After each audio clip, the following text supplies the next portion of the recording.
That's right, girl. I'll be your friend at the very end.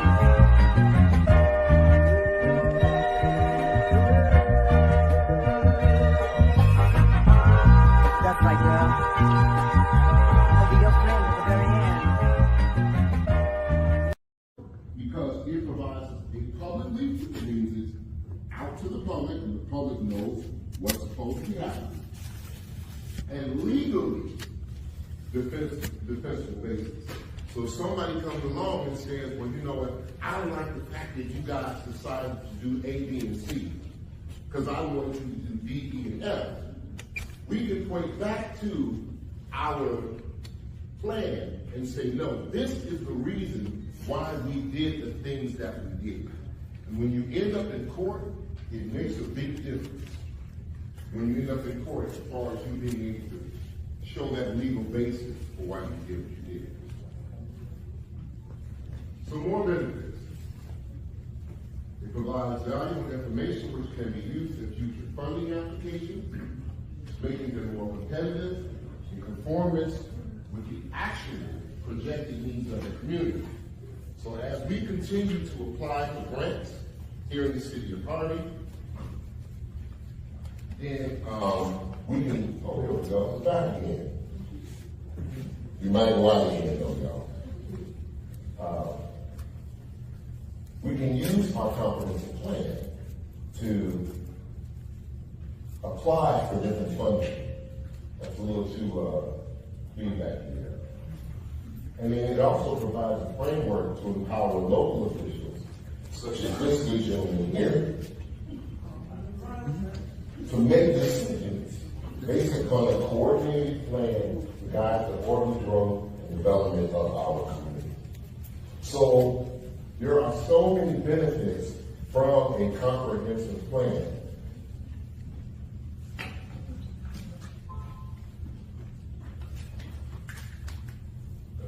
Here was the problem, and this is what we talked about in October of 2018. Here was the ultimate problem. The city of Harvey had not adopted a comprehensive plan since 1968. So think of it, 1968, the city was going through some demographic changes, okay?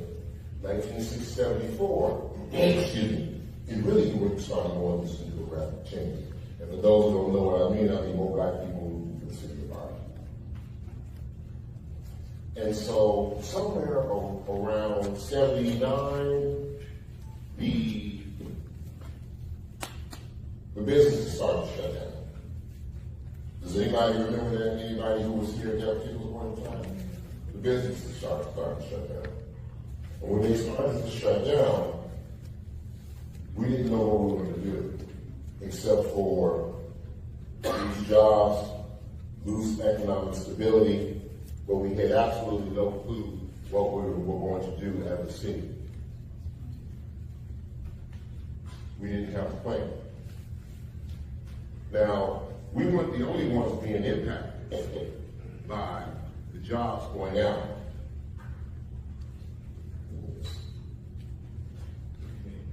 This microphone, I don't think this thing is working too well. Y'all give me a minute, because it's breaking my flow.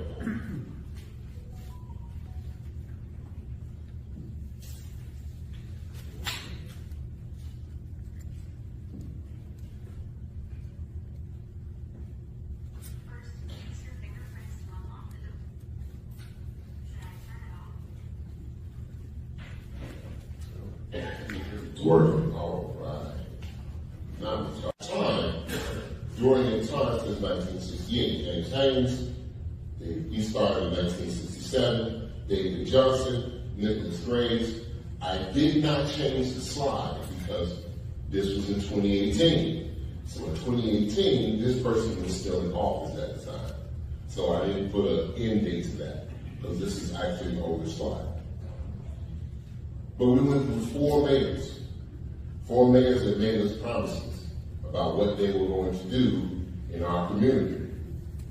We can't just blame it on one. Because I know sometimes people like to do that too. Okay? This was basically an effort over decades where we did not have the direction that we were supposed to go. When I said we, because that means not just me, that means you as well. And so you didn't know what we were supposed to be doing. They didn't develop a plan to what we were supposed to be doing. So nobody really did what was supposed to be done. So, at that time, in October 2018, I got before a group of people, I think it was 16423 Austin, and I said, we must and will develop and submit a comprehensive plan to the City Council for approval. And that, my friends, is exactly what we have done. The City Council, along with this administration, has passed the 2024 comprehensive plan for the city of Harvey, Illinois. Now, what does that do for you? Well, first of all, if you want to see the entire plan, it is available online. You can go to cityofharveyil.gov. Once again, cityofharveyil.gov, which is the city's website, and you can find a copy of the plan. And you can read the plan in its entirety. And I would recommend it. Do so with your morning coffee or something. But the other thing that it does, besides the fact that it's available to you, the public, is it does something for you. It empowers you as a resident, because then it begins to give you the ability to hold your elected officials accountable. It doesn't matter whether I'm in office or someone else is in office. It doesn't matter whether Alderman Rogers is in office or someone else is in office.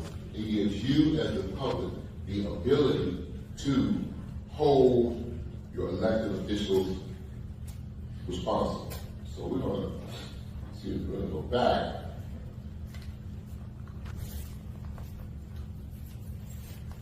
We'll go back for a second.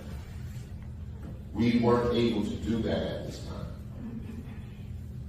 While we may have felt a certain way, while we may have thought in a certain way, we did not have a guiding document that we could present to them saying, hey, wait a minute, you're supposed to do it this way. This is what everybody agreed on. We didn't have that. And so it was difficult to hold them accountable. But now we have it. What is the comprehensive plan? We kind of went over it, but the Harvey's comprehensive plan is the guiding document that establishes the policies and directions to ensure positive momentum for this city. It's a resource for the community, and it's used to coordinate efforts by city officials and the staff as well as so many others. And one of the things for sure, once again, is the first comprehensive plan that's developed by the city of Harvey since 1968. And I'm going to keep hitting them. Because the simple fact is, first of all, I want some of y'all to understand, this administration is cooking. Regardless of what somebody going to say, he's cooking. Now, probably in one of our other community solution meetings, because we'll be doing this quarterly, but we'll also go over what I had in 2018, which was called the action plan. I don't know if anybody remembers that or not, but there was a 14-page document called the action plan, which detailed exactly what we were going to be doing and gave you the ability to hold the administration accountable for whether it was doing it or not. So we're going to review that, and we'll see how much we've done with anything. So how do we do this? Community comprehensive plan. First thing, I didn't do the comprehensive plan. Okay, it was funded by RTA, okay, ran by RTA, and a professional organization by the name of House of Levine took charge and helped us to develop a plan. I really couldn't honestly tell you, all of what needs to be done. I'm the guy I'm the coach who gets in there and tells everybody what to do, but I'm not sitting up just trying to figure out how to develop a plan. But you all had a chance to do so, because there's several things that we did. But it was developed in four phases. First, you had to get to know the community.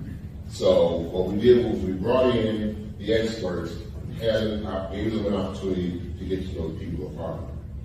We created visions, key recommendations, and we planned the development and implementation. So how did that community engagement go?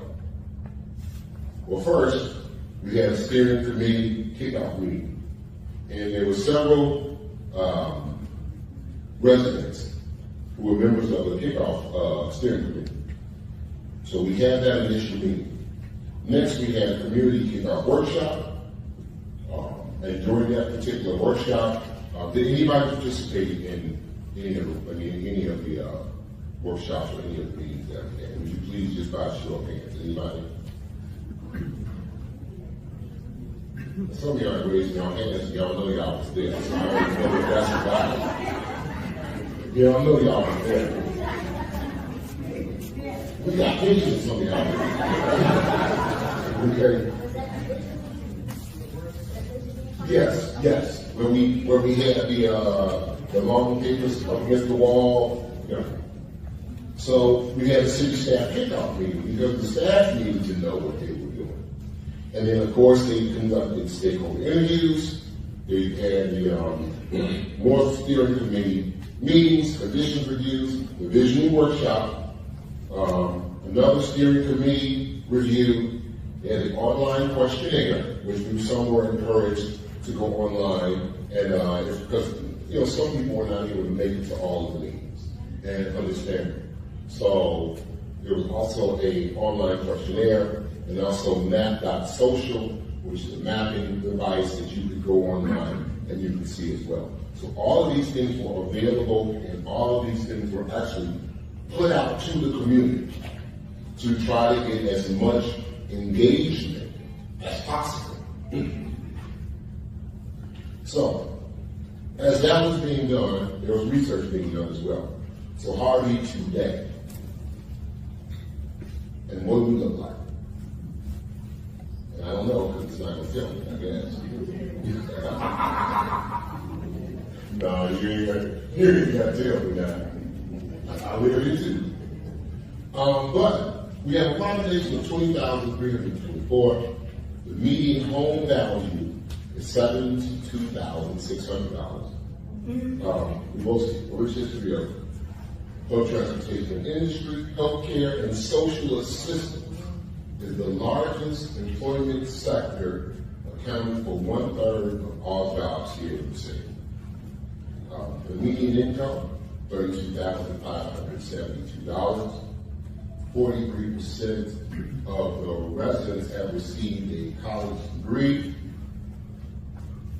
The majority of Harvey's population is made up of black residents, accounting for 64% of the population, with 28% classified as Hispanic or Latino. So that's where we are right now. Where are we trying to go? Well, this is a long-term, as I said earlier, comprehensive plan is a long-term plan. It's something that you're starting today, but you're trying to look into the future to guide yourself to where you want to be. So in 2045, we will be known, or at least we hope to be known, as one of the most welcoming and prosperous places in the Southland, the Chicago metropolitan region. It will be a place that's active, economically diverse, sustainable, and beautiful, and a place with a bright future and high quality of life for its residents. Speaking of beautiful, if you pay attention to what's going on 154th Street, you see all this digging and all this dirt coming up and all the rest of that stuff. That's for our rain gardens. Okay, so there's going to be in those rain gardens. And we're going to be reaching out to some of you, not to necessarily maintain, even though some of you are welcome to do so. But when we first kick that off, we will need some assistance, okay? So that's what we're looking for our vision statement. The downtown will once again function as a symbolic part of the community, creating a vibrant, pedestrian-oriented mixed-use center. The community's historic and established neighborhoods will be attractive, well-maintained, and highly valued by family and people at all stages of life. Our industrial areas will thrive in Eden, transforming the hub of sustainable and innovative warehousing and logistics, fostering economic prosperity for generations to come, and will maintain that history and tradition while continuing to be a community that embraces a positive direction and operates with integrity, pride, and unity for the benefits of all residents. That's where we're looking to go. But we can't do it by ourselves.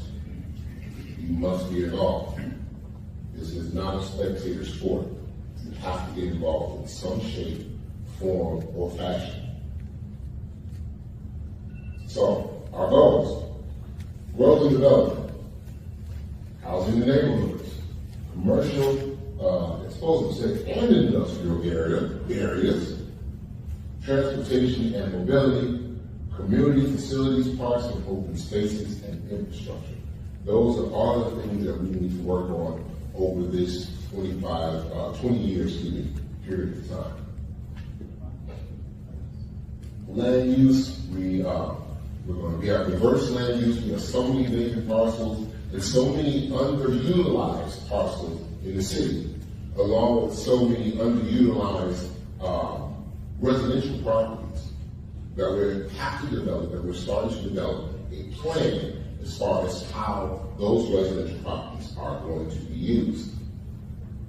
But our land use plan, it consists of several things: single-family residence, mixed residence, commercial, public, semi-public, downtown, industrial, parks and open space, medical institutions, transportation, and utilities. These are all of the things that make up basically the City of Harvey's land use plan. So, our recommendations for housing and commercial and industrial areas basically go under one of the three stages. Step one, we need to stabilize. We've been working on stabilization since 2019. Many of you have heard me say over and over again how I took on anybody who gonna win the booby prize today to tell me how much that the city of Harvey have, and I said, oh, except for you all.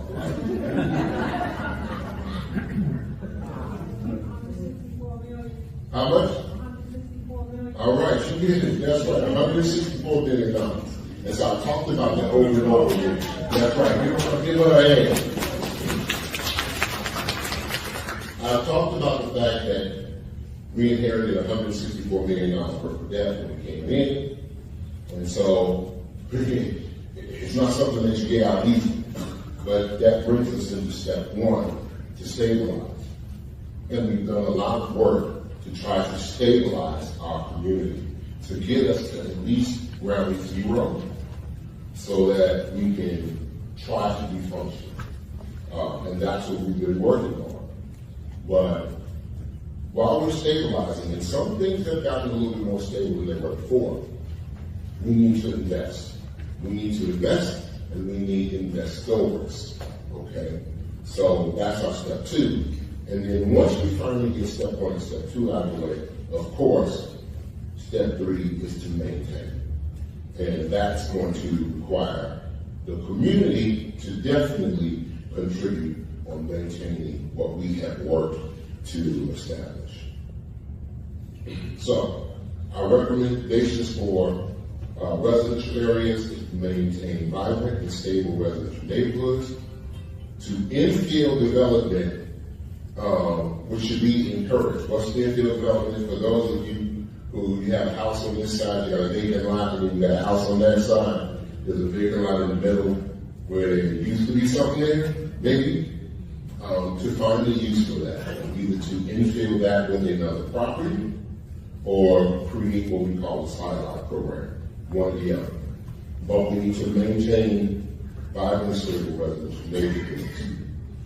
Harvey's vacant residential lots present an opportunity for temporary uses that can bring life and activity to neighborhoods while fostering a sense of community.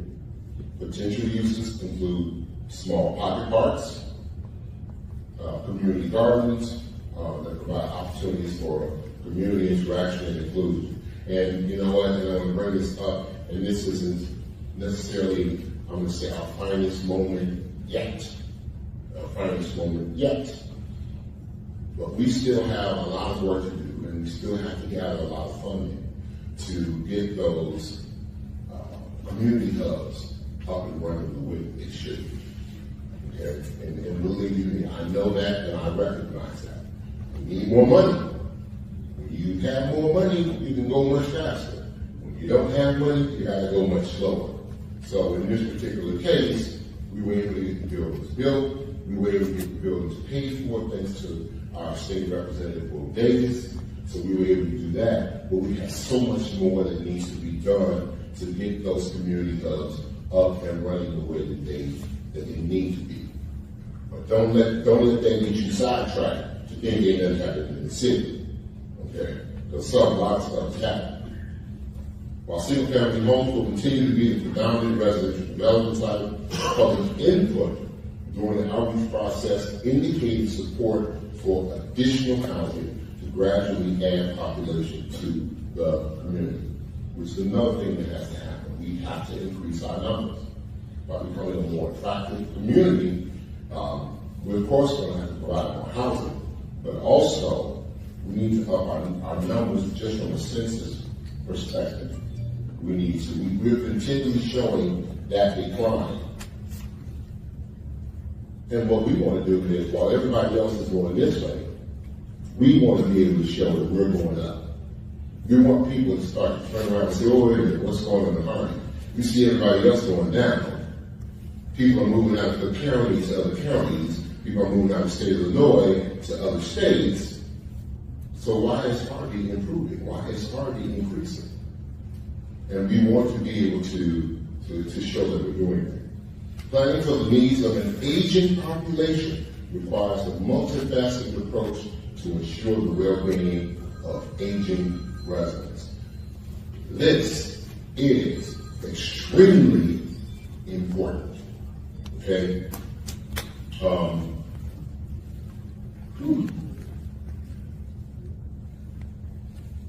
This is where I go off script, but I say,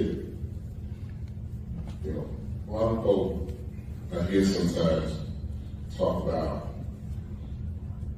how I feel apt or respond to the senior community.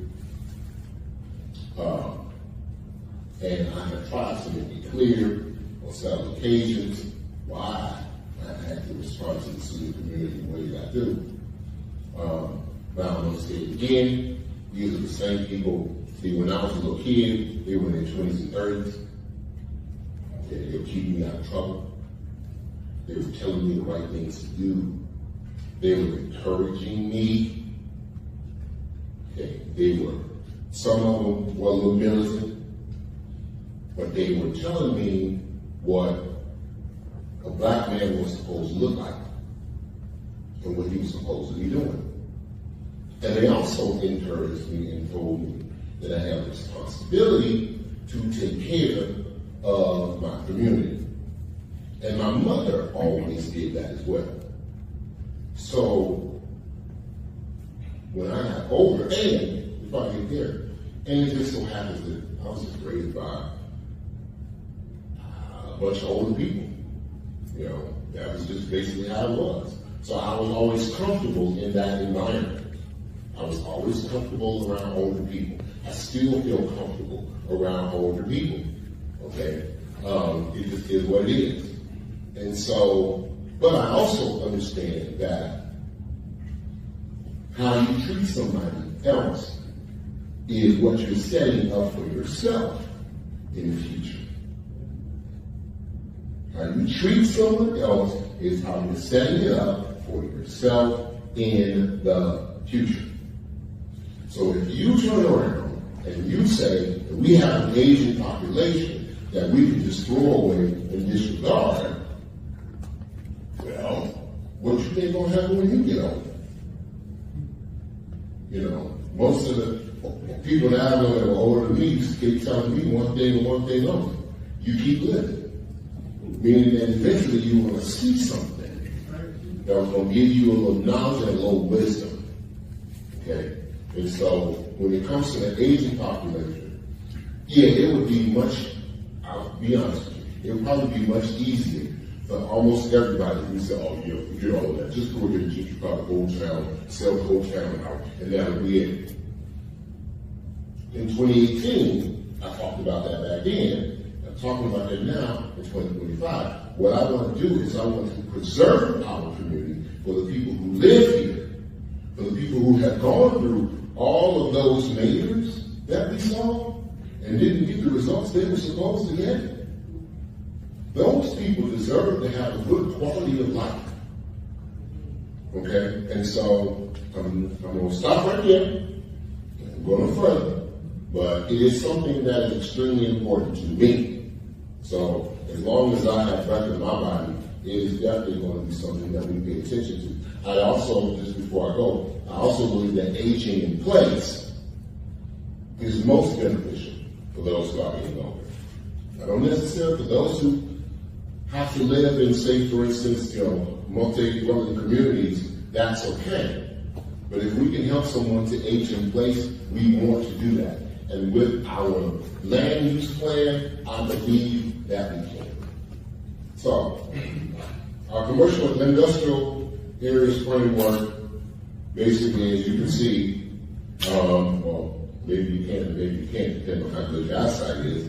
But I'll read it to you. Western Avenue Employment Area, Dixie Square Mall, the North Side Commercial Corridors, our downtown area, Northeast Industrial Park, and the 159th Street Corridor, Commercial Corridor, and the Center Avenue Active Industrial Park. So all of those are the commercial areas that make the framework of what we have here in the city of Harvey. Historic preservation. Our municipal code, along with the Illinois Criminal statutes, set up a standard of support to emphasize the importance of historic places and structures. So we do have things already in our code, and we also have the state law that gives us direction on what we're supposed to do with our historic buildings. Probably one of the most historic buildings that we have here in the city is where? Who's got the answer to that one? The most historic building that we have here in this city. Rich Sackler. Old City Hall. Old City Hall. Does everyone know where Old City Hall is located? Yes. Okay. 154. 154th Street, I forget the exact address here, because the street was different at that time. But if you go to 154th Center, just west of 154th Center, maybe half a block west of 154th Center, between Center and Curlington on the south side, there is a building, an older building. I may show it to you guys, and I can pull it up. On the south side of the street. It was built in 1897. And it is a building that we are hoping to, at some point in time, to restore and provide use for the community. There are historic dollars that are available, but we got to be able to access it. We have recently had some conversations with a professional. Repeat that. We've had conversations with a professional that actually specializes in not only renovating, but finding the money to renovate those types of buildings. Okay, and I stress that because some people try to act as if they are professionals when they are not. Okay, but we actually talk to the professionals that do this for a living, so we can make sure we preserve our historic places and structures. Transportation and mobility.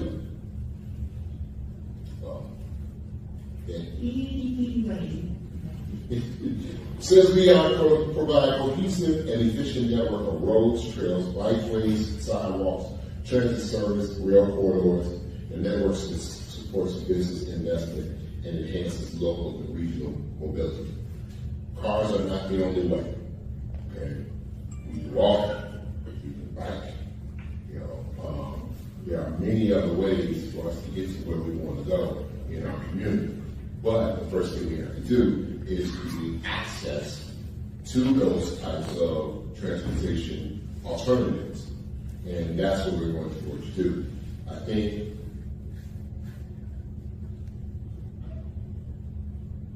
we had a board meeting, not this past Saturday, after the Saturday before, for one of the wards, and I was showing them how on 155th Street we're preparing to build, to redo the street, but also along.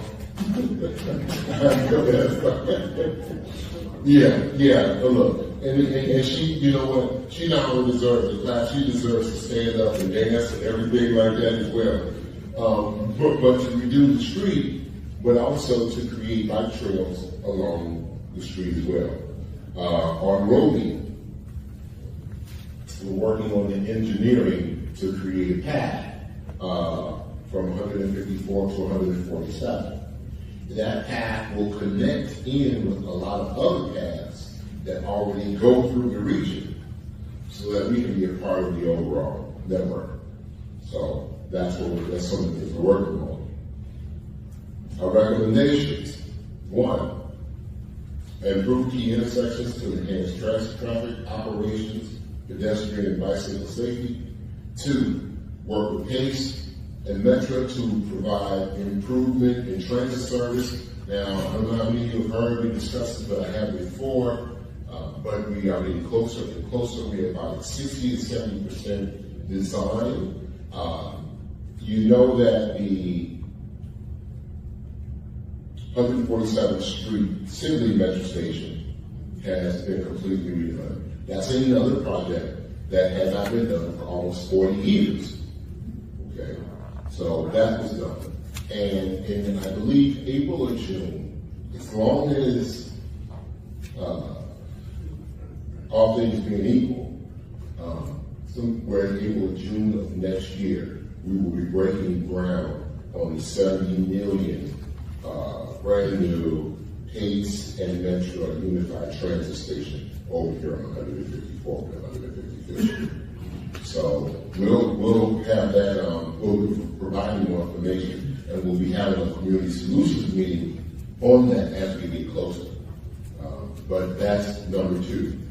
Incorporating a complete streets approach to transportation planning with updating roadways to prioritize accessibility and safety for all users, regardless of age, ability, or mode of transportation, regardless of age, ability, or mode of transportation. Age, ability, mode of transportation. That is important. Because when you see us doing the new sidewalks, when you see us doing the new streets, you see those things being installed, that's regardless of age, ability, or mode of transportation. Even on Dixie Highway, when they redid Dixie Highway, and they started putting in more sidewalks as well.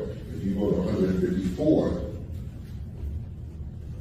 from Dixie Highway, you see exactly what they did as far as age, ability, and mode of transportation. So that's important.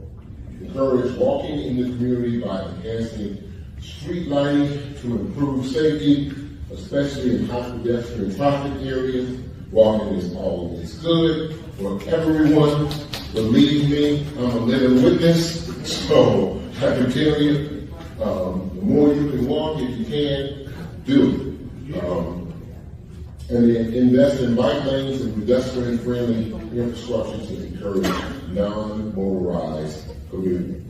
And the good thing about it is, for all of these things, there are dollars available. There are dollars available. And when you can go, you can start to apply for these things. And you can tell them, we have it in our comprehensive plan. Because we're going to go back. Part of the comprehensive plan is to help us with when we're applying for financing. Remember? We can say this is in our comprehensive plan. It gives us a leg up. So these are some of the things that are recommendations. Of course, transportation, public outreach process identify traffic flow, congestion, and truck traffic on city streets as key issues. And so we're going to continue to try to focus on that. Where's he at? Over here, this is him right here for those of you who do not know him. This is Kevin Bennett. This is our chief of police. And he has, through this administration, started something that I think every last one of you want or want to have. Now, we'll see if he knows what I'm talking about. You know what I'm talking about? Nope. What is it? Truck enforcement. And tell me about the truck enforcement. So we currently have a truck enforcement program and a division that we recently started where this division only deals with truck enforcement. We know that affects a lot of our roadways, the overweight trucks that come through the town. So now we have a specific division that specializes in just citing those different trucks to get them in compliance so they'll no longer tear up our roadways. How many do you have? Right now we have 6 dedicated just to truck enforcement. How many scales you got? Say what? How many scales you have? 1. That's what you need to get, on scales. You know what? And you are so right. Even though you can't break the rules. Now y'all know the rules up in these minutes, right? But we're gonna roll with y'all. Because yes, how many scales do you have? We only have 1 at this particular point in time. Because scales cost what? Money. We didn't have one when Ashley got in office. He's the president of our scales. Go figure. But nevertheless, yes, we do need to get more of them. And we are working to do just that. But you have to start off where you can start off. And the fact that we have 6 officers now that are specifically tasked with doing truck enforcement. So, and look, that's a good reason. Because those trucks have definitely tore up every single one of our streets. Every single, 1% of our streets that we have in the city of Harvey is of any usable value. We did an assessment of all the streets in the city, and of that, 1% is of any usable value. The other 99% need major overhaul. Every last one of them. So, but once again, I need money for that, so I want y'all to clap up that money too. What did Peter Pan say? What did he yeah, we need to do that. Transportation recommendations to adopt an official complete streets policy, which will require the Public Works Department to review the feasibility of incorporating increased pedestrian and bicycle accommodations anytime the street of Harvey is planned to be resurfaced or reconstructed. We've already done that. We did that back in 2021. Okay? Coordinate with CMAP and IDOT to analyze the feasibility of grade separating for Canadian, specifically Kansas City, Line Railroad, where it intersects with 147. Y'all got that? Basically, what we're saying is we need to start having discussions, and we are having discussions on how to create either an overpass or an underpass at 147th Street, where railroad crosses over. Okay. Now that's one heck of a lift. Okay, just so you know, that is one heck of a lift. So it's not just as simple as, we call on the federal government saying, hey, y'all need to come out here and do this. It takes work, it takes time. But we are on it already. Apply for grant funding to improve at-grade crossing warning devices at crossing locations on streets that are under local jurisdiction through crossing safety improvement programs administered by the Illinois Commerce Commission. Now, we're in March. So that was February, early February. I had a conversation with the government affairs liaison for CSX Railroad, and we discussed just that. We've had a few issues where people have tried to cross the railroad tracks, and they've ended in fatalities. Okay, we don't want that. We don't want that. Now, we would hope that nothing could be as important, or no one would think that they can move fast enough to get past the train. But sometimes, it happens, we do, and sometimes we misjudge. And when that happens, we have those fatalities. We want to try to do whatever it is we can to try to reduce them. Our chief of fire, our fire chief, has already come up with a suggestion, but I'm going to be working with that and also CSS to try to come up with something as well. Develop an EV readiness plan that establishes an infrastructure framework incorporating both public right-of-ways and private property. Transportation recommendations continue with pace, of course, to understand the process, bringing the dial ride service back to Harvey. We had it one time, but there was not enough participation. So as we begin to build up, improve our residential count, we can bring back that program. Prioritize replacing deteriorated sidewalks and stripping crosswalks between key destinations. We're already working on that, and actually, if I am correct, Rick? Yeah, we're going to start using those community funds to repair some of those sidewalks.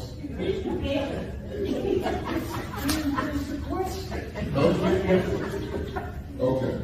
So yeah, a lot of people use in the works to make sure all our major crossways are marked and signs are posted. and trying to fix the sidewalks, right? No, of course. Okay. Now we can't do it all at once, everybody. So please, if money comes in, we use the money for where it's supposed to go. Explore partnership with University of Chicago Medicine. We already have that, but explore it to subsidize transportation for individuals with low incomes, seniors, those with disabilities, essential workers, to help to increase access to medical care for those who may need it, most of the city within Harvey. A lot of times what happens is they go after the low-hanging fruit. The low-hanging fruit, of course, being the University of Chicago and Inglewood. But there's also Family Christian Health Center. And Family Christian Health Center does great work in our community.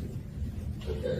And Family Christian Health Center is extremely invested in our community. So not just University of Chicago, but also Family Christian Health Center as well. Needs to be included in that. Of course, we have the Pace Transportation Center, which we're talking about.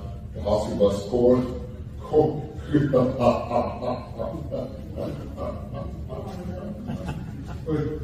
Can anybody pronounce that for me? The Corps. What do you do? The Hanson Project and the Pace Post Route. You know what? I love it because one thing for sure, I ain't perfect. Never said I was. But I get a kick out of stuff like that. And it just, it makes me laugh. So, you say what? Even when you do it, you don't always get it right. You understand? They don't always get it right, but corridor. French. It's the French spelling, and that's what it is. Corridor. So, biking pedestrian facilities, we kind of talked about that a little bit, but we want to start encouraging that more as well. We want more movement. Community facilities, parks, and key recommendations: update and maintain existing parks to improve safety and recreational opportunities. Now, this is not necessarily for everybody in the room, but especially for those who may end up watching this, because sometimes people don't know how their government works, and they think that the city hall is responsible for the parks. City hall is not responsible for the parks. We are willing to work with the park district in whatever way we possibly can, but we are not responsible for the parks. The park district and those officials whom the city elected are responsible for the parks. But as far as the plan is concerned, this is what we want to do. Invest in the creation of green spaces and pocket parks, particularly in neighborhoods with lower levels of park access. Introduce public art installations, that would be absolutely wonderful. Collaborate with local schools and community organizations. Develop a comprehensive trail network. Implement a maintenance plan for community facilities to ensure consistent upkeep and safety. Maintain and strengthen relationships with community service providers, public library, University of Chicago, the Park District, and others by supporting their operations and partnering to provide services to acquire resources. Now, this is important because the community came up with this. This is not something that this administration came up with. This is not something that House of Levine came up with. This is not something that RGA came up with. This is what the community said that they wanted to see. And what you do now is, because you say you want to see these things, it's now the instruction for the elected officials, whomever they are, to get on board and get busy. Infrastructure, capitalize on federal funding opportunities to make critical repairs to the city's stormwater sewer system. That has already happened on 154th Street. It will be happening whenever MWRD starts the construction on the water basin.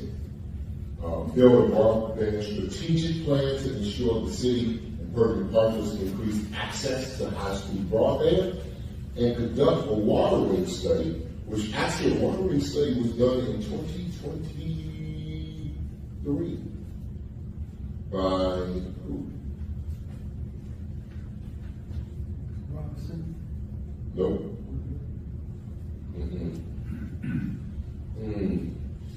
See, I ain't seen moments too, y'all. Yeah. But a water rate study was already done, and I can tell you this much. It basically said what we always do. Water's too high. But we are working, and we're still, working one of those, let's go back. One of those things that we're still working with is our relationship with the city of Chicago. Okay. We are probably this close to a plan to getting an agreement for the payment of the delinquent water bills. One of the issues that we have is Chicago can't make up its mind. Here in Chicago, they can't make up their mind. Because first day I got elected, Lori Lightfoot got elected. We started talking to the Lori Lightfoot administration, trying to work out something new at that time. And then what happened? Lori Lightfoot was out. Brandon Johnson was in. Now we got to talk to that administration. And they don't pick up where the last one left off. It starts all over again. So, we're going to hope and pray as far as what they're doing now. Because we need to have the ability to be able to enter into a solid agreement with the city of Chicago. Streets, same thing. Our allocated budget for pavement is $1 million, and this is funding that is anticipated to continue through 2031. But our pavement study, okay, these things are being done, highlighting that these projects that actually $1.8 million would be required to maintain the current state of repair of the city's pavement. So the recommendations are to consider increasing the annual budget allocated to the maintenance and rehabilitation of pavement and create a 5-year capital improvement plan, which is actually something that we're working on now with our engineers. for future street improvement, infrastructure investments as well. And we also are looking for additional funding from outside. Implementation will require the cooperation of a diverse range of organizations, stakeholders, including staff, elected appointed officials, public agencies, the local business community, property owners, developers, and residents. The plan should serve as the primary reference in guiding our policy formation. We've already gone over that part, and we're going to continue to use this as our guide. Moving forward, we need to develop and maintain partnerships, which we will continue to do. I talk about the importance of relationships. Relationships are extremely important. I try to maintain relationships with all of our local partners, from the county, state, to federal government. I try to maintain those relationships so they can give us some of the knowledge and expertise that they have, so we can do some of the things that we need to do. So finally, once again, the entire 2024 comprehensive plan can be found on the city website at www.cityofharvey.il.gov. So, all right, we are almost there.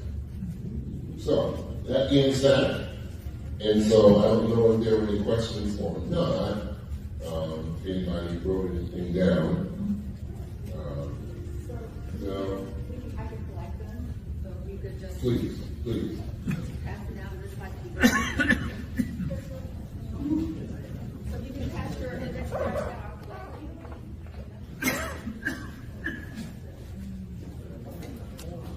While we are bringing these questions too, we also have another all-person here, Alderwoman Lynn Smith. She decided to sit in the audience, so she's here as well.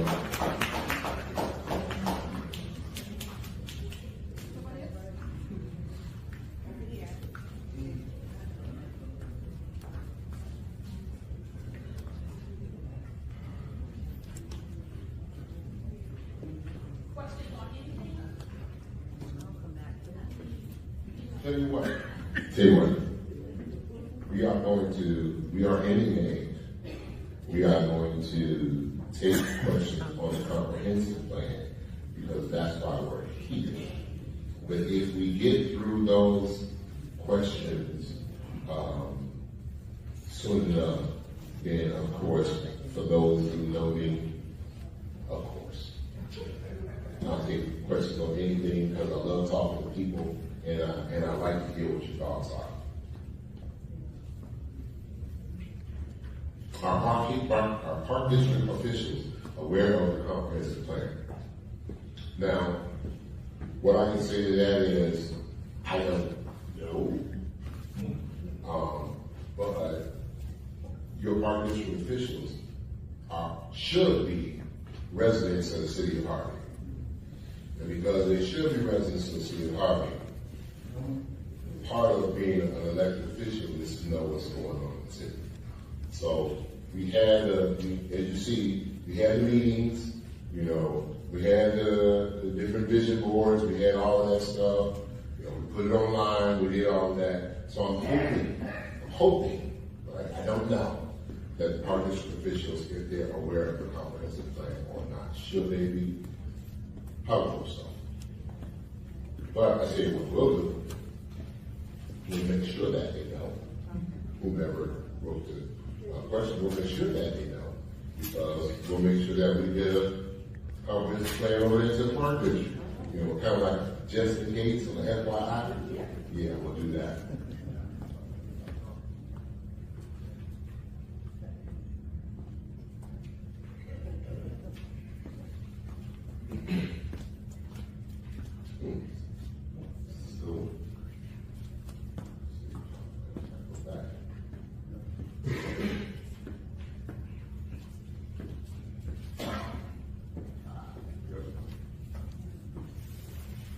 The question is, what is the plan to bring businesses to the area, i.e. grocery store, etc.? So, we always have businesses in the city of Harvey. I believe, probably in my opinion, are the types of businesses that we have in the city of Harvey. Okay? And when I first got in, we We had a lot of gentlemen's clubs in the city of Harvey. That's what we had. Gentlemen's clubs, nightclubs. We were the club capital of the Southland. Okay, we sold liquor till 5 o'clock in the morning. You know, it was party time for everybody.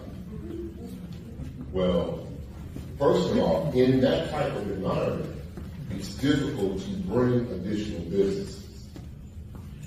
Because I have yet, okay, anybody, you know, yeah, when I look at this crowd, it's so wonderful. There was this movie called Porky's. Okay, way back in the day. And it was considered risque at that particular point in time when it came out. It's not risque now.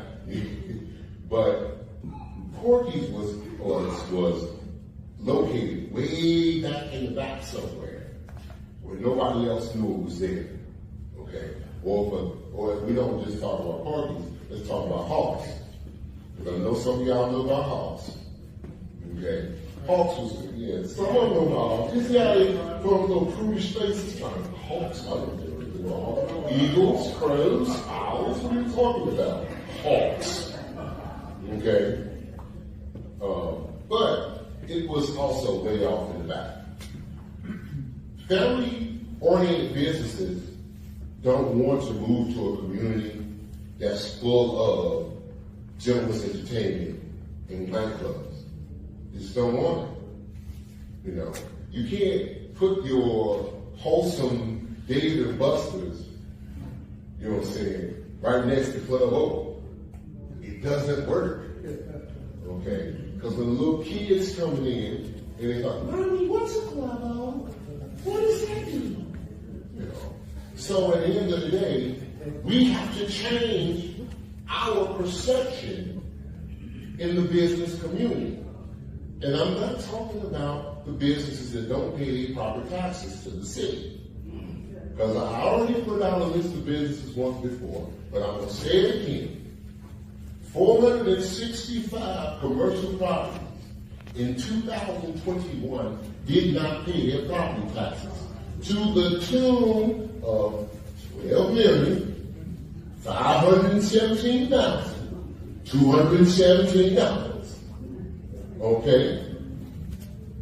$12,517,217. Now of that $12,517,217, the city of Harvey stood to get $4 million. Count it with me. Now, that was for the year of 2021. But the vast majority of those businesses had not paid their property taxes for 20 years. 20 years. So do the math. 20 times 4 million. We could do a lot of things that money. The stuff we're talking about here, we could have done. So I'm not talking about those businesses. Okay? And those businesses have the nerve, after we try to get them to pay their taxes, to sue the city of Harvey for trying to get them to pay their taxes. So those are not the businesses that I'm talking about. But as far as grocery stores are concerned, there's several things that we have to do, but we have to do it as a community. First, we see here, median income is $32,572. We have to work to try to improve jobs in our community so we can move that number up. Because when consumer businesses look to figure out where they're going to locate, they look at your median income. Now, we're going, because this is so much fun. I love it. We're going to take that down for a second.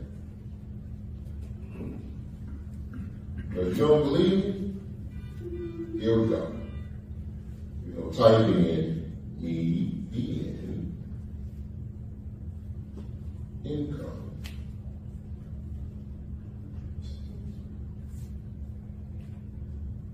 Orland Park, Illinois.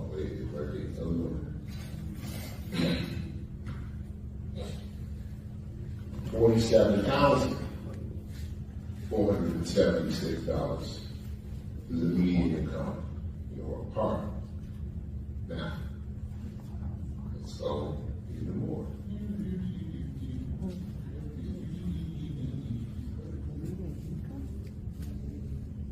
Here we go.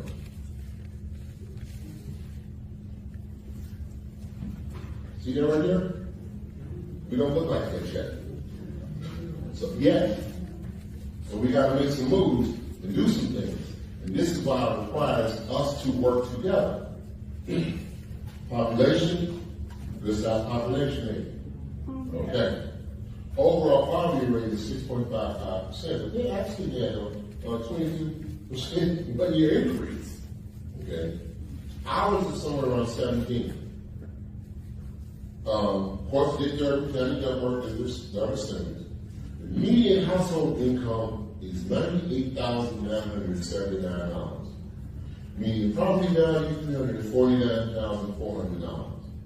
Employee population, 28,092, median age 46.8. Those are important numbers because when businesses are looking, we got our economic development director right back here. Okay? I mean, am I right or am I right? You're right. Okay. Yeah. And when they're going to look at, to decide the places where they're going to go, they look at those types of numbers. And there's so many business people and so many large businesses that when they first start looking, every year they do an assessment of where they're going to, say for instance, invest or try to locate. When they're on the map, that little region where Harvey is located comes up on their map. So we're on the radar.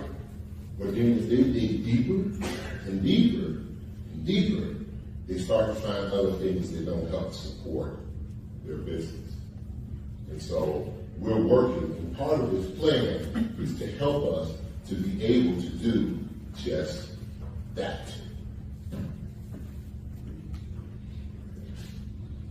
Since 2018, how many residents have left?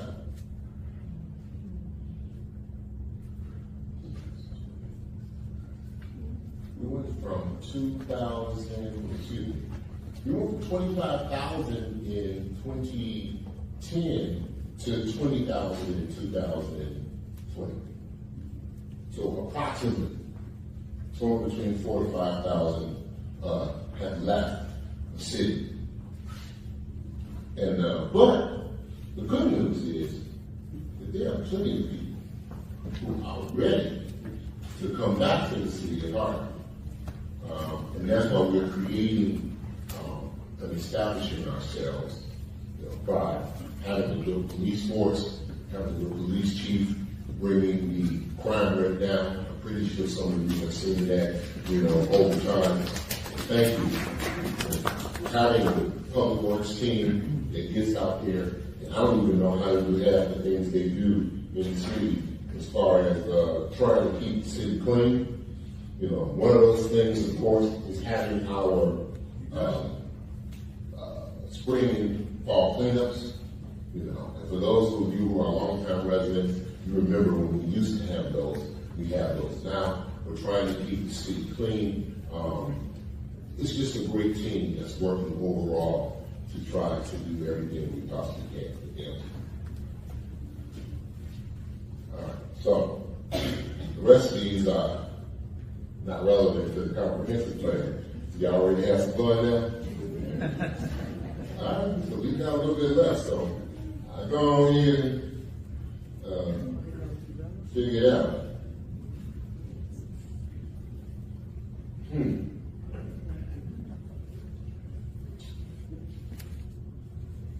I'm not quite sure what is the purpose of the community center. I think they're talking about the community hubs. Okay, let me give you a story. If you don't mind. First of all, they were called community hubs. I wasn't really in favor of the name, but it is what it is. And then somebody turned around and yeah, somebody in this administration, just like we saw Corridor, somebody in the administration went up and had signs printed up that had community center on it. And let me tell you how much of a nightmare that started for me. Because people was calling, how you gonna have a community center? And who you gonna put up in there? Y'all can't play no basketball. Of course we can play, but we like that. Okay?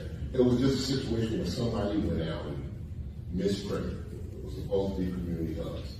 The community hubs were initially designed, first of all, they're paid by, in part by 9-4, and in part by our state representative Will Davis. That money didn't come out of y'all pockets for those who want to make those allegations. The purpose of them were to try to create what I would call safe zones within our communities. Okay? So that particular area, and we're still going to get there, would be manned by a police officer. Okay? 24 hours a day. We have 24 hours a day manning in those buildings. And as we continue to grow, we'll be able to do just that. If a small group wanted to do something, like for instance, I encourage block clubs, but most of the time, people aren't involved in block clubs because they don't want people in their homes. Okay, but you can have something where a small group of people, 5 to 10, can come together and talk about the issues in their communities and come up with solutions on how to resolve them. Our children, they need as much as they can possibly get. But one thing they need for sure is they need homework help. Okay? Because if you look at these numbers, those numbers have been going backwards as far as the children being able to read. And so if someone wanted to offer homework help, they could do so at one of those community centers. So it has purpose. Okay? You need more money to complete, but it has purpose. And then the outside areas are those things that we're talking about here, pocket parks. Little areas with nice seating. So after you doing your walking like I told you that you should be doing, and then you got this little sweat going like I got going on my head, and you get to the pocket park, and you can sit down, and you be like, hey, Tyrone, how you doing, man? What's going on? I ain't seen you in a little while.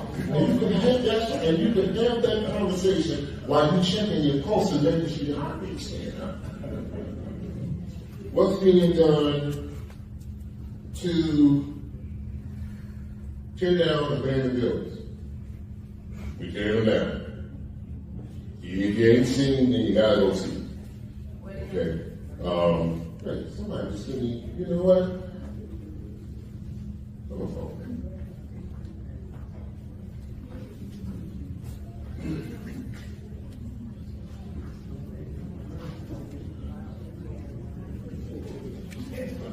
Oh, Lord.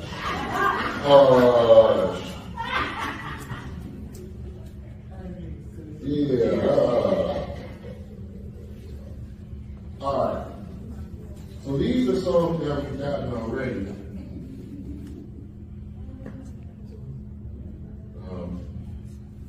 15303 Broadway, 15305 Broadway, 198 West 154th Street, 15304 Loomis, 178 West 154th Place, 15742 Paulina Avenue, 14846 South Ashland Avenue, 15709 Emerald Avenue, 561 East 149th Street, 299 East 148th Place, 14513 Jefferson,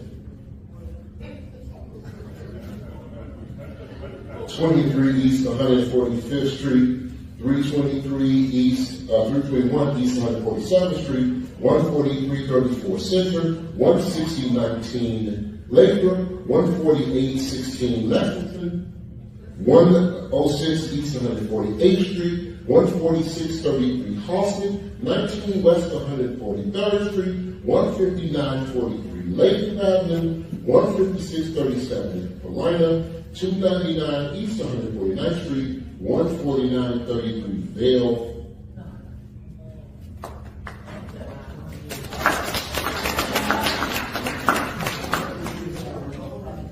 See, y'all forget, and I get it. Because, and this is on real. Who remembers Nate's on the 159th and Park? On the 159th and Park, first 100 days this administration got in, that building down, gone. Okay? 157 Halsey. Big old building. 3 stories. Okay? Gone. I ain't playing with y'all. Y'all ain't right. Willow Street lights, that's the Willow Street lights, you're paying to turn on. If this is in the 6th Ward by any chance, or if it's somewhere on 147th Street, basically, this season, this upcoming season, they should be on. The engineers have done the work. Lions and Penner is doing their work. Those are being on. See, I used the term the last time I did a presentation, and I talked about foot and back. I have foot and it's foot and back. It's foot and back. It's foot and back. They will tell you, okay? We're not playing around here. We're moving at an accelerated pace. And so we do what we have to do in order to make sure we get the job done. But those lights should be done as well. Because well, remember, when we got in, the city was 30% lit. The only way you could get around the city was to be a bat. Because we had to use sonar in order to travel through the dark. So we have come a long way. We've come so far in our faith. Y'all got to start singing the church hymns or something like that. I don't know. Has a new property tax relief bill to assist targeted homeowners been passed? It has not been passed. So if you really want to do that, that's something that you need to talk to state reps, state senator about. But there is a bill that has been proposed. And it's really going to help us. That's the big part about it. The discussion has already been, is the circuit breaker. Okay? And the consideration is to bring a circuit breaker. Now, the reason why the circuit breaker is good for us is because of stuff like that. Okay? And people who live in Orland, they don't qualify for circuit breaker. So they are, of course, anti-circuit breaker, while we're in favor of it. But we are, so the Congress is right here. Crook County Special First Katie announced the filing of a new bill in the Illinois legislation. It was advertised on the Lansing Journal, February 2025. Yes, that is happening. And we're waiting to see what happens in this next session to see if that can get through. I really hope it does. But in the meantime, and in between time, this gentleman right here, this young lady right here, in June, we promised not to increase the taxes for 2025. Property taxes. And in December of 2024, we kept that promise, and we did not increase those taxes. Okay? So, now you'll still receive the tax bill with the city of Harvey. They want, of course, but we did not increase it. Okay? We tried to encourage other taxing bodies, because there's 15 taxing districts that tax us. We try to encourage them to do the same. I'm going to leave it at that. I'm not going to speak for them, but I speak for us, because I understand exactly how that impacts everybody. What's going on in the Wood Street project? Why don't they start working on it again? The Wood project should be started, I think, somewhere in April or June. I have talked to the engineer. we are trying to make sure there's a few things that need to be tweaked so we can make sure that it is correct. But it should be happening sometime this year.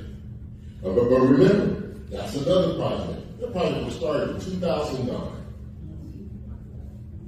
Nothing happened from 2009 to 2019. In 2019, this administration went to IDOT to basically reestablish our relationship and see how we can go about getting that going again. So we're moving in that direction. And that's another one of those things that's happening as far as our state rep is concerned. What about the issue of commercial trucks, such as tow trucks on residential streets? That is on my nerves, y'all. So I'll be honest with you. I don't like no type of trucks on commercial streets, period. I don't want the box trucks on commercial streets. I don't want the tow trucks on commercial streets. And if you got a commercial vehicle, I think you need to be parking your vehicle where you work. That's just me. But we can always pass an ordinance on that. Okay? So I don't know who asked the question. But talk to your alderperson. Tell them, hey, I was at the meeting. I heard the mayor said we can pass along that. We pass along that, and we can start taking care of that too. Because I honestly don't think he is. Because I get on his nerves as well about that type of stuff. So, what's happening to the water pressure in Glenview Manor? What's happening to the water pressure in Glenview Manor, Rick? No idea. I don't either. Behind the McDonald's on 147. So, what's going on with the fire hydrants in Glenview Manor? When our potholes come to be fixed, the streets paved because of all the traffic coming out of the car wash on 148.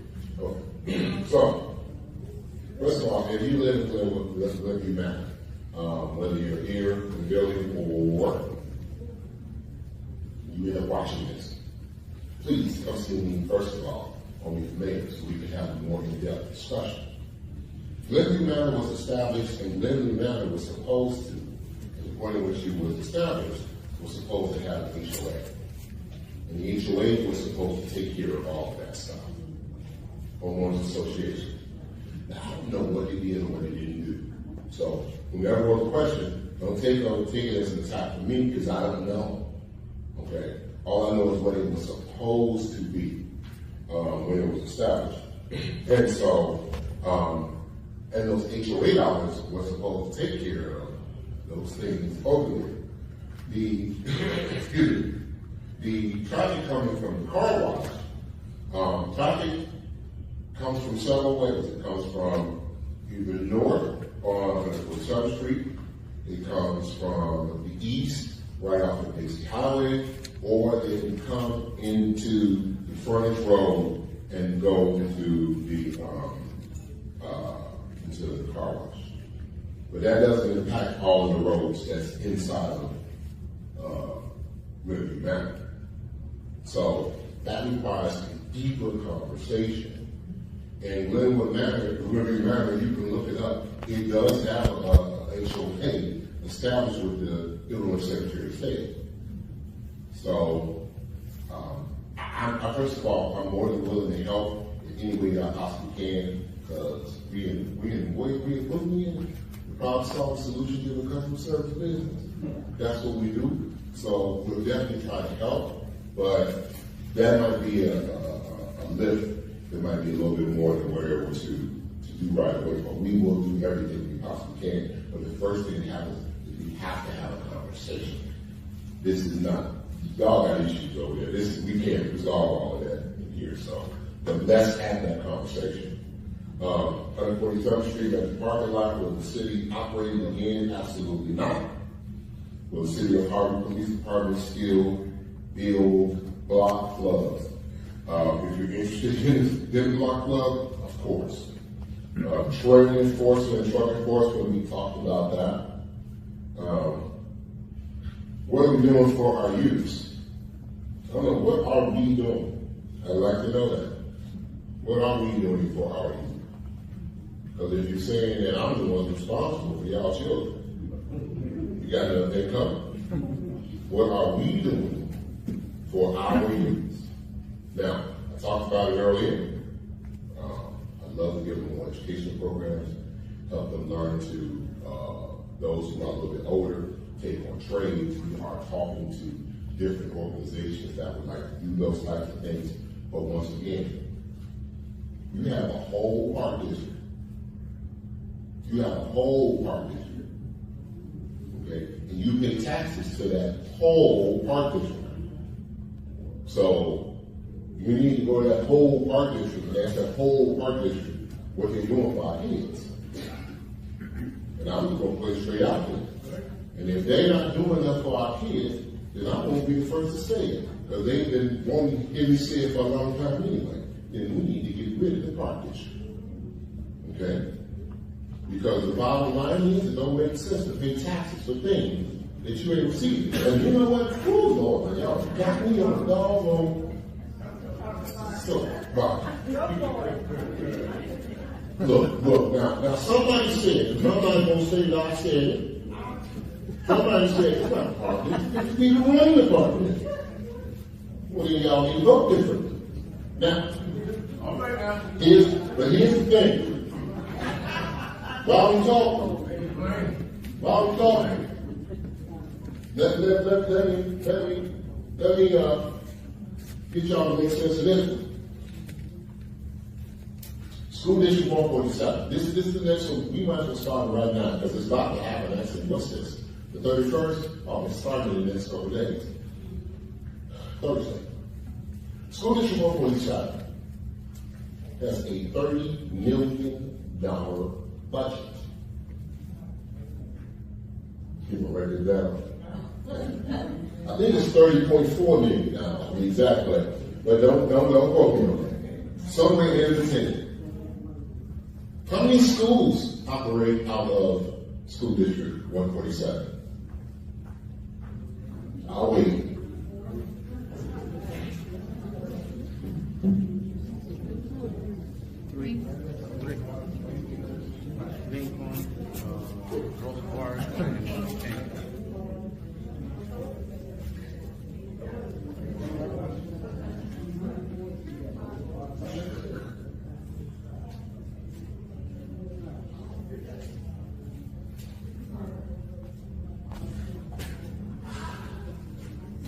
Schools, right here. Lincoln Early Learning Center, Martin Luther King Elementary, and Rosa Parks Middle School. 3.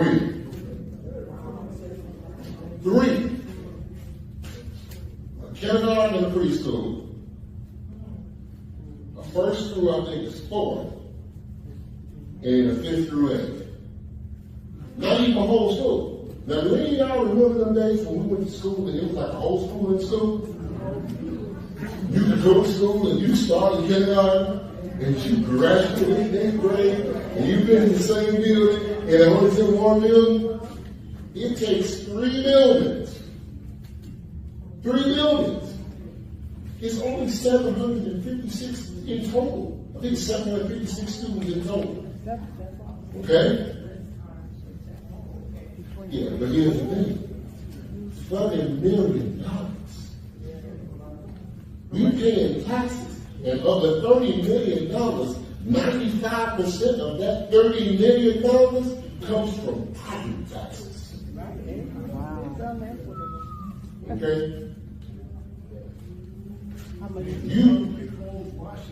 Washington closed, and because they still got it as a capital asset. And 2 superintendents. That's right, 2 superintendents, capital assets. Okay? Don't come up in there talking no yada to me, because I'm telling you, this stuff is going on. And while this is going on, we don't hear nobody saying nothing about it. And it's going on right under your nose. 30 million. Then when your taxes go up, We got somebody in here, I know who it is, and she know who she is too. Always want to ask me, what's happening with the money? Go ask them. What's happening with the money? Now, we take in written questions, so if you have written questions, we can go ahead and take it now. Same thing with School District 152. The School District 152 went down from 8 elementaries and 1 junior high to 4 elementaries and a middle school. But the budget didn't go down. Make that make sense to me now. Well, I'm sitting up here trying to figure out how we're going to get around $164 million worth of debt. We need to go up on taxes, and we don't go up on taxes. They go up on taxes. God bless them. But they go up on taxes, and you have to pay for it. And then they give you the bamboozle and tell you, go see the city. Find out where your taxes is going up. 60% of your tax bill comes from the schools. 60%. And this is what you're getting or not getting. Okay? Because while you're sitting while some folks want to sit up here and they just want to make up stuff, this stuff is real things that's going on in our community. Those two districts need to be consolidated into one district with one budget. That's not $30 million. Well, how can you do that? Get a referendum? So, don't ask the questions when they come from the audience, but you can go ahead and give up. But I heard you though. I heard you. Yeah, we need a referendum. But those things need to happen. But the first thing you gotta do is besides the referendum, you gotta get incensed about it. You gotta actively dividend. That's what you gotta do. We gotta stop looking at all this hokey-pokey nonsense that we look at in government. Okay? And we gotta start looking at serious things and serious issues. Because those are the serious issues that make us spend more money. And when we go back to, right here, that thing goes, oh, it's actually working.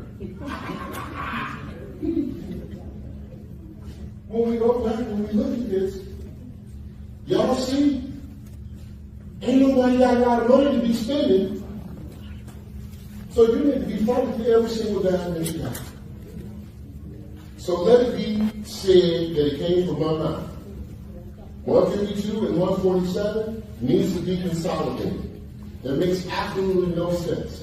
There is not a single school from West Harvey District School District 147 that's in Harvey. Rosa Parks is in Dixmoor, King is in Dixmoor, Lincoln is in Dixmoor. Okay? Once again, y'all need to be insistent about this now. I'm dropping the gems on you. I'm spinning bars. Okay? So those two districts need to be consolidated. And if you cannot get what you're supposed to get, they need to be consolidated regardless of leadership. And if you can't get what you're supposed to get out of the park district, then you need to get rid of that too. Because we pay too much in taxes. The taxes is too damn high. Okay, I'll take an amen on that. Can I get an amen? Amen.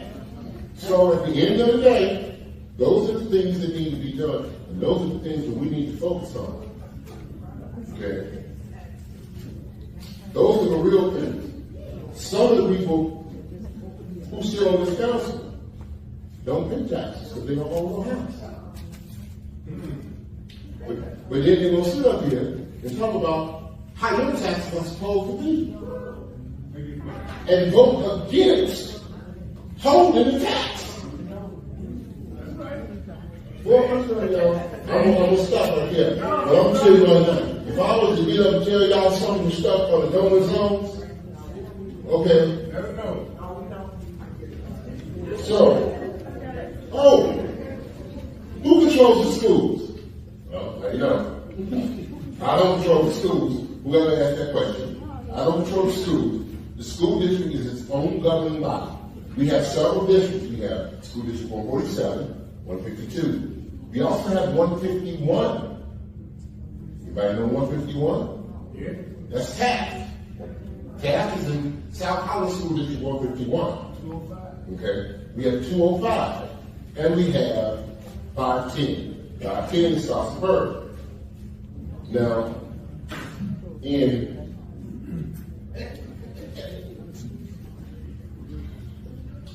another little story. Y'all got a little time? All right, y'all all right? All right. 2008. 2008. A lady by the name of Kamala Buckner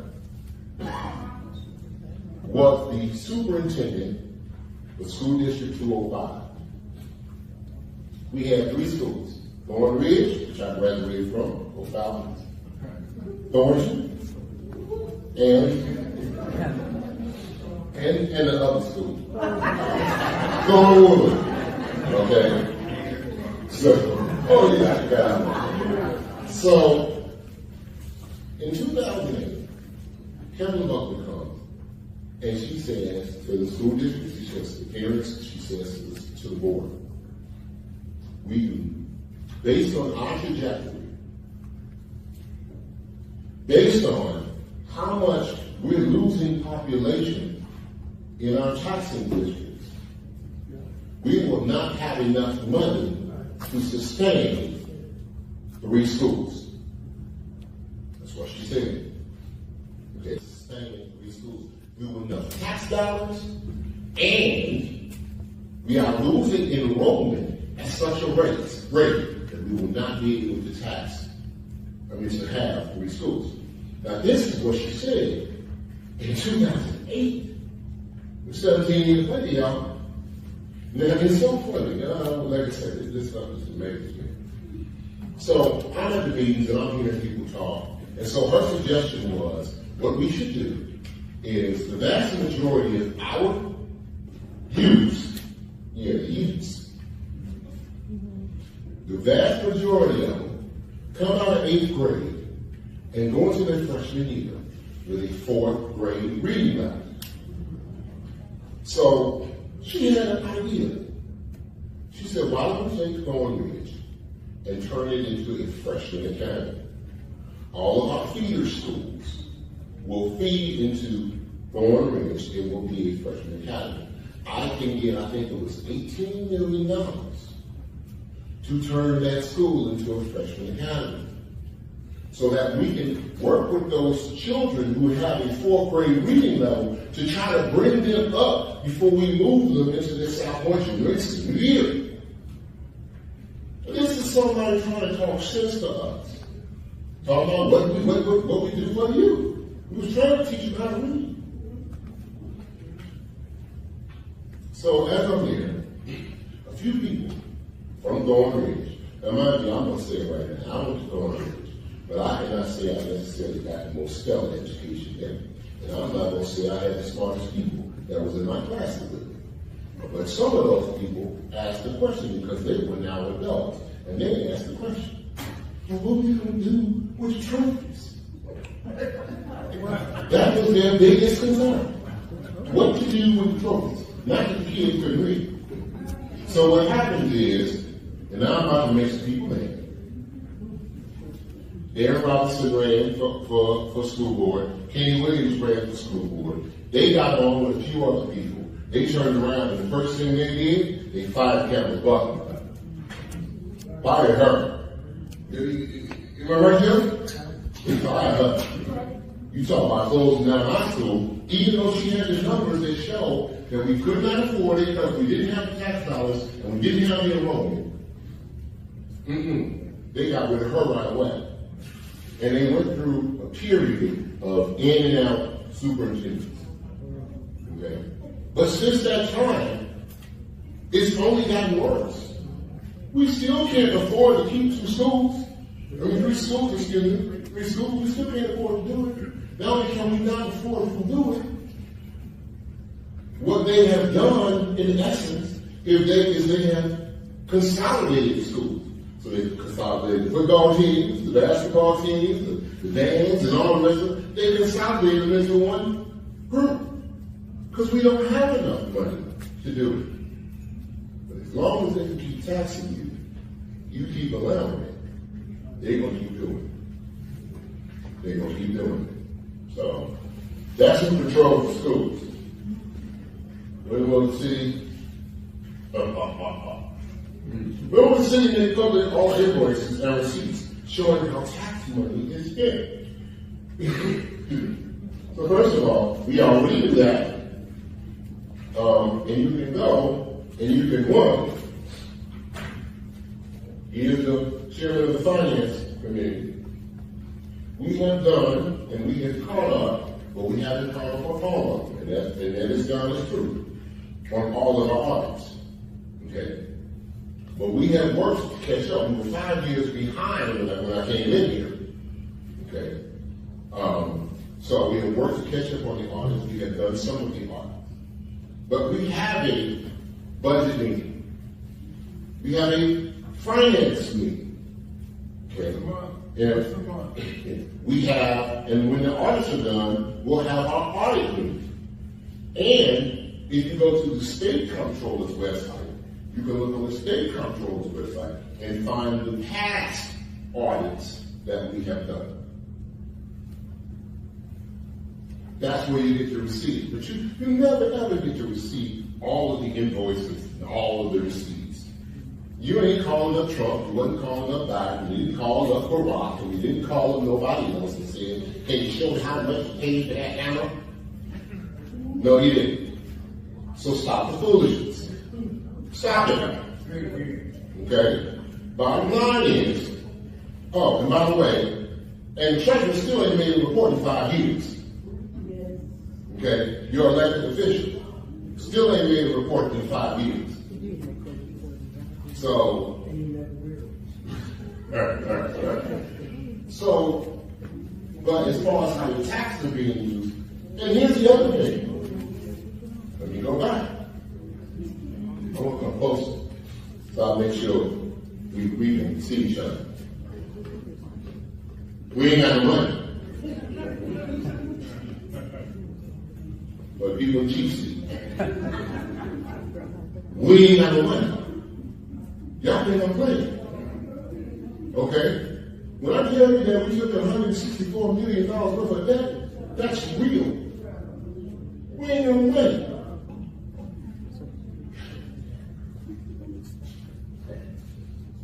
Let's look at this.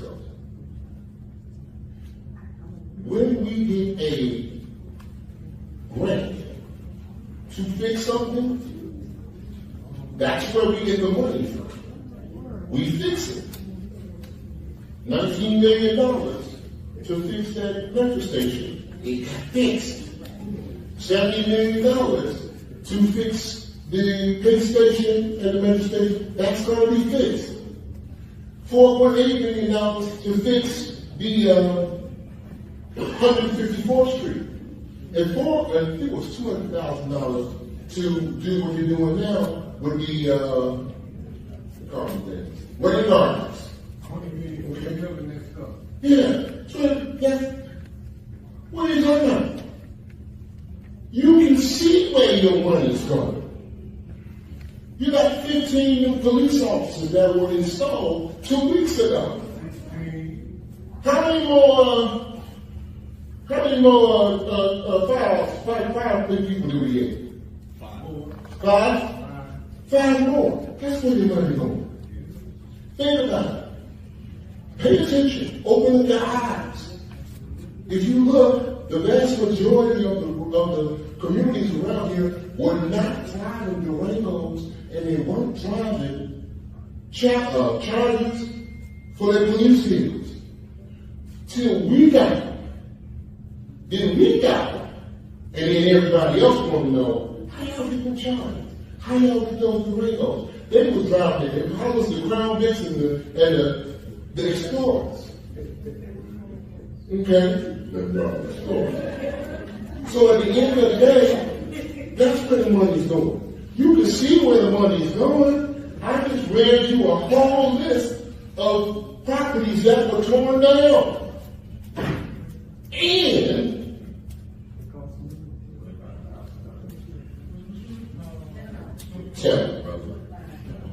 And on top of that, I'm giving my own $25,000 out of my own pocket to help to tear a house down.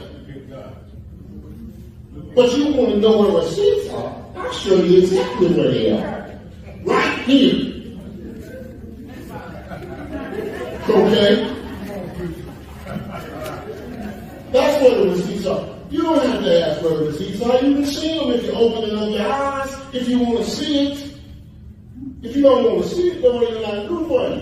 And I ain't mad at you for asking the question, because you got every right to. But at the same time, go look. All those lights that came over hosted, who lived over in the first floor? All those lights on hosted, they didn't come out at the clear blue sky. I know we get to the 6th ward. But we got some over there on hosted too. They didn't know it. We just got 147 we got to take care of.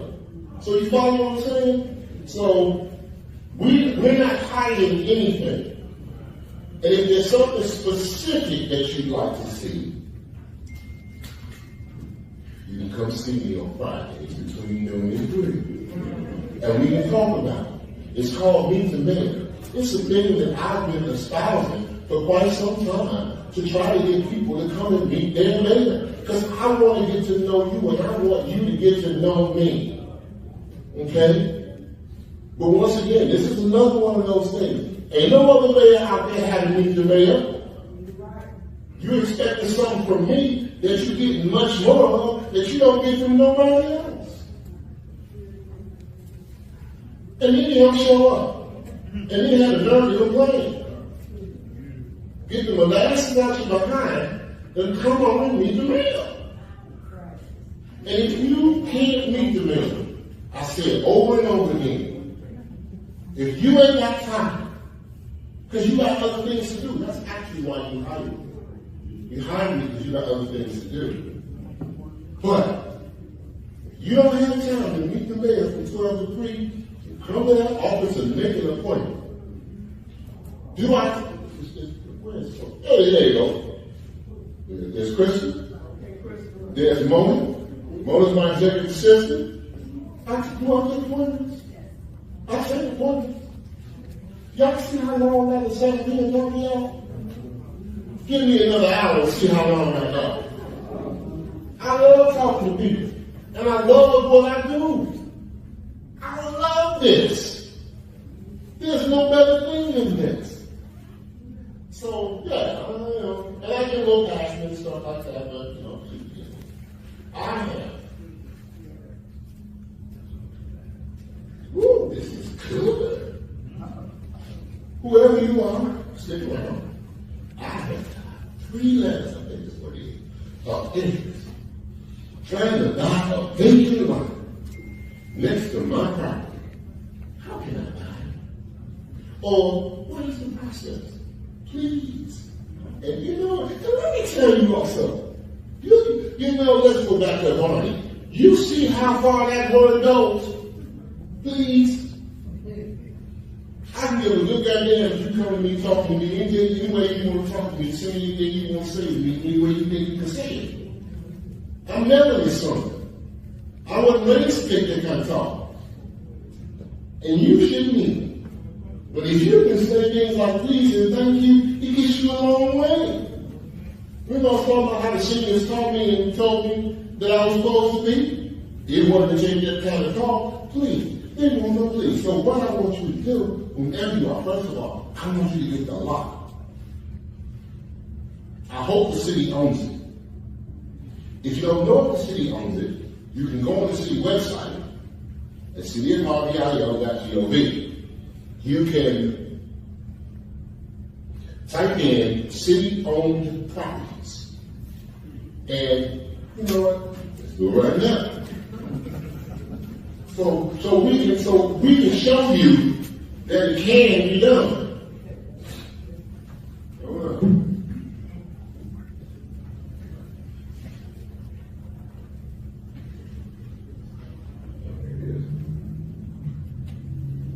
That's the website, y'all see it?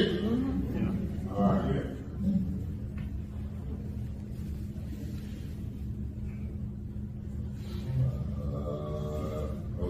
property, properties. Let's see. Put T in asterisk. Well, that ain't right. Put a T in asterisk. No.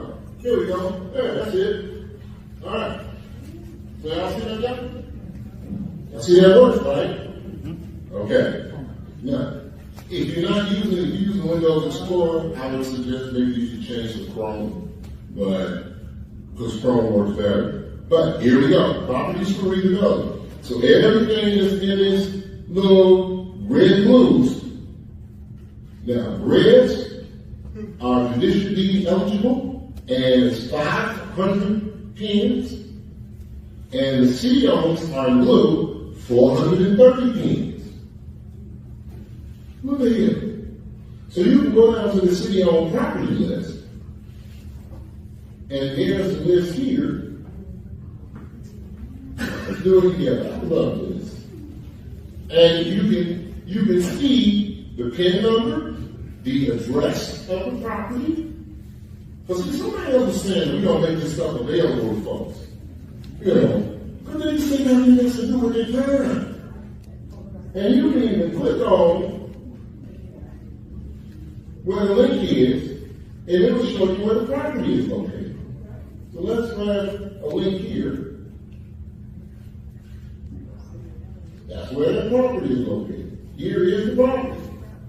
Okay? Okay, that's what that property is. So that's 430 properties for rehab and construction on sidewalks. So whoever it was that asked that question, first of all, that's another way of trying to find out as far as ownership and if the city actually owns it or not. But two is, we would love to talk to you. Because if there's somebody that wants to buy a property and it's city owned, we want to sell it. Is that right, Chief? You bet we do, yeah. All right. So there we go. So that actually covered all the questions, family. I'm sorry, I know I can't ask you, but I need to get back to that, what you just did. What was that thing? That's fine. We done with you. See, once we're done with you, now we can raise that. See, I'm on the city page, but where do I go from there? you gotta go on a laptop. The mobile version, they have it set up on mobile version. No, so what's the next? Laptop or desktop. Alright. Okay? And then, so, you know, that's, once again, Yeah, I got the information. I actually Okay. so once when you do that, then here is the step-by-step. Step one, a letter of interest. Here we go. So step one is a letter of interest. Step two, depending on what you're doing, proof of concept and funding. And it takes you through the steps. Several stages, blah, blah, blah, blah, blah, blah, blah, to get you all the way through what you need to do. Okay? So, but your first step would be, of course, to submit this LOI. Now, if you say you've already done that, once again, then we need to talk some more, and we need to find out how we can assist you. So, it's time to say goodbye now. We'll have a second time around. But before I go, there's something I'd like to say. Okay? We started, and we're going to end in prayer. So if you would be so kind to bow your heads, Heavenly Father God, we just come to you, expressing our thanks and our love, God. Thanking you so much for this meeting. Thank you for the people who attended. Thank you for the well-received dialogue, the wonderful questions, that people are interested in moving us forward. Well, Lord, we have to always continue to bless you for your grace, your mercy, and your favor, because you are loving and giving and sharing, God. And we know without you that none of these things are possible. We ask, O Lord, Lord, that you would continue to bless us as we leave this building and as we continue on whatever way we go, that we may have traveling grace, that we may eventually make it to our homes safely. Thanking you again, loving you, O God, glorifying you, praising you, and magnifying you, because you deserve all of it. This we ask in Jesus' name. Amen. Amen. Put your hands together for the mayor.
If I would have spoken now, he would have thrown me out. Yeah, we don't really get it. We don't really get an option here.